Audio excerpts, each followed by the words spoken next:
Hello students, CBSE के 12th class के बच्चों के लिए टर्म 1 के एग्ज़ाम के लिए हमारी गाइडेंस की ये पूरी सीरीज़ चल रही है। और उसी ऑर्डर में आज जो मैं बात करने वाला हूँ वो बायोलॉजी सब्जेक्ट की बात करने वाला हूँ कि बायोलॉजी में आप कैसे इस टर्म 1 में ज़्यादा मार्क्स ला सकते हैं। पहले तो जो बच्चे बायोलॉजी लेते हैं ये वो भी जानते हैं और सब जानते हैं कि बायोलॉजी, फिजिक्स, केमिस्ट्री और बायोलॉजी में से बायोलॉजी उनका फेवरेट सब्जेक्ट होता है। तो ये जो आपका फेवरेट सब्जेक्ट है इसमें आपको मार्क्स भी सबसे टॉप लाने हैं, क्योंकि एक में अगर 90, एक में 95 है, एक में 89 है, तो टोटलिटी के अंदर जब परसेंटेज निकलेंगे तो मार्क्स 90 to 93 आपके आ जाएंगे। तो कहना मैं ये चाहता हूँ आपसे कि आप ये मानते हैं सब लोग कि बायोलॉजी हमारा फेवरेट सब्जेक्ट है। इसमें नाइदर न्यूमेरिकल नोर बहुत ज़्यादा कोई अलग चीज़ें हैं। अगर आप एक थोरोली बहुत अच्छी तरह से समझा हुआ बायोलॉजी के टॉपिक पे अगर आप रीडिंग भी लगा लेंगे और थोड़ी सी प्रैक्टिस कर लेंगे तो बायोलॉजी में मार्क्स कहीं नहीं जाने वाले।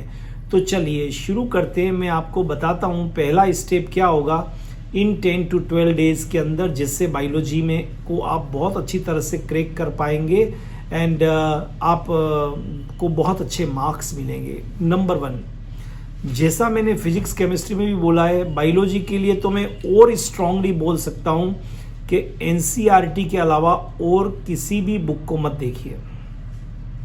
जो आपकी एनसीईआरटी की बुक्स है उन्हीं पे फोकस करिए।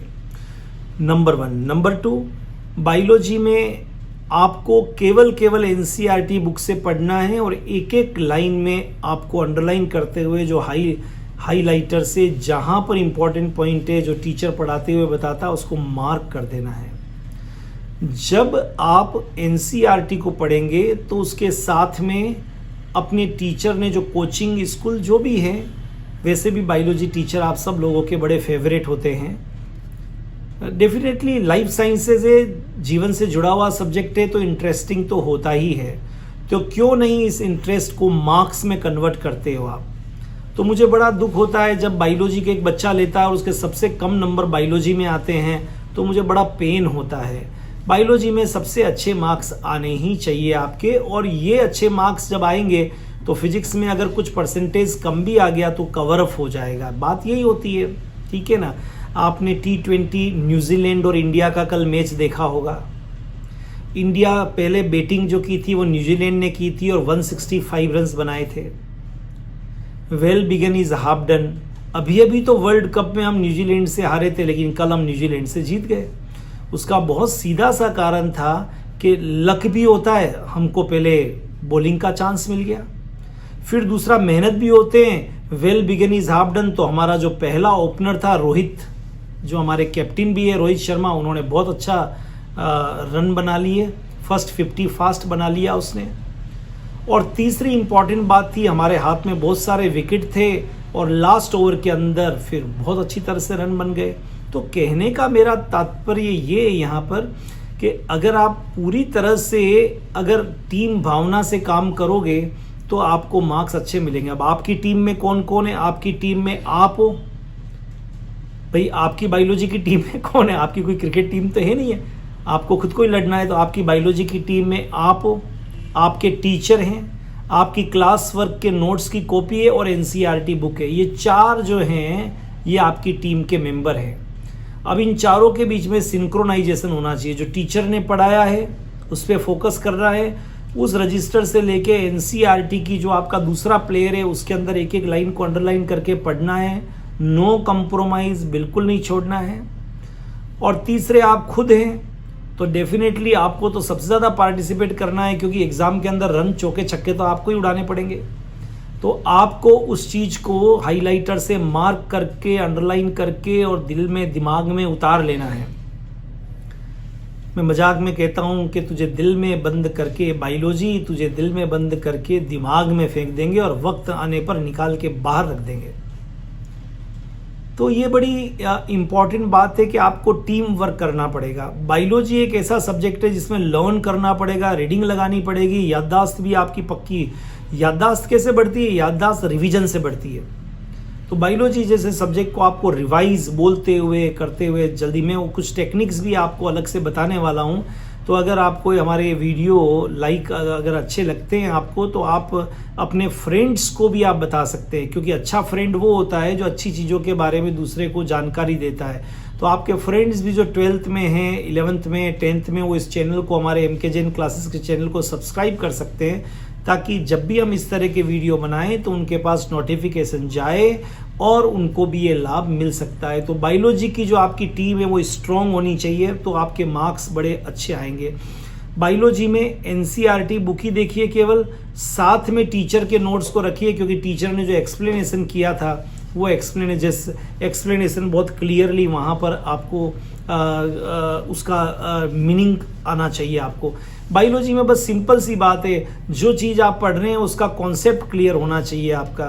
तो वो टीचर बायोलॉजी वाले बहुत अच्छा कर ही देते हैं काम, और आप भी बहुत सारी चीज़ों को जानते हैं। तो कन्फ्यूज़न बायोलॉजी में कभी कभी ज़्यादा होता है, और ऑब्जेक्टिव लेवल का टेस्ट होने वाला है, इसलिए यहाँ मैं कहूँगा फिजिक्स में कन्फ्यूज़न कम होगा, केमिस्ट्री में कन्फ्यूज़न कम होगा, लेकिन दोस्तों बायोलॉजी में कन्फ्यूज़न सबसे ज़्यादा होगा। यही इस सब्जेक्ट का ड्रॉबैक। आसान है, पसंदीदा है, टीम भी आपकी स्ट्रॉन्ग है, बहुत ज़्यादा टाइम भी आप दे दोगे, लेकिन कन्फ्यूज़न फिर भी बहुत ज़्यादा रहेगा। यही इस सब्जेक्ट का ड्रॉबैक है। और ऑब्जेक्टिव लेवल की जब प्रॉब्लम्स आती है तो ड्रॉबैक और ज़्यादा हो, ड्रॉबैक ये जो आपका कन्फ्यूज़न वाला ये और बढ़ जाता है। तो कन्फ्यूज़न को कैसे दूर करें? तो जो चीज़ें आप पढ़ रहे हैं उनको बार बार रिवाइज कर लीजिए, और ज़रा सा भी कॉन्सेप्ट में कन्फ्यूज़न है तो अपने टीचर से आप तुरंत जो है वो राय ले लीजिए। तो इस सब्जेक्ट में आपकी टीम विनर होगी, चौके छक्के लगाएगी। अदरवाइज तो देखो कन्फ्यूजन हुआ तो मार्क्स भी कट जाएंगे। ऑल दो नेगेटिव मार्किंग नहीं है इस बार टर्म 1 के एग्ज़ाम के अंदर, होती भी नहीं है, बोर्ड का एग्ज़ाम है, लेकिन इस पे फोकस करना है। तो एक बार बायोलॉजी सब्जेक्ट के लिए मैं कंक्लूड कर दूंगा आपको। नंबर 1 केवल NCERT देखनी है कॉन्सेप्ट को समझने के लिए, अपने टीचर के नोट्स। नंबर 2 जरा सा भी रिवीजन इसका भारी करना पड़ेगा आपको, बड़ा सब्जेक्ट भी है पर रिवीजन करना पड़ेगा।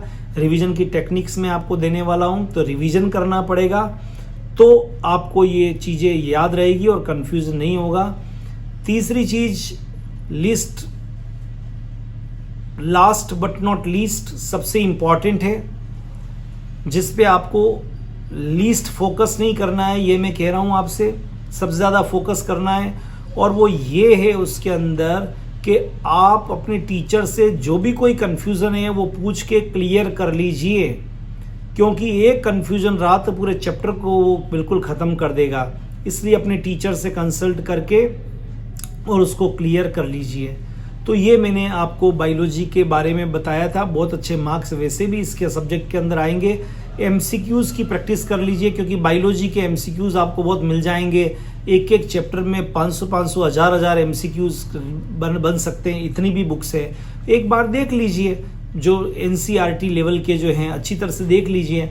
आपके कोचिंग ने आपको दिए हैं या बोर्ड ने डाले हैं, तो वैसे के वैसे ही क्वेश्चन आने वाले हैं, कोई नए क्वेश्चन आने वाले हैं नहीं हैं।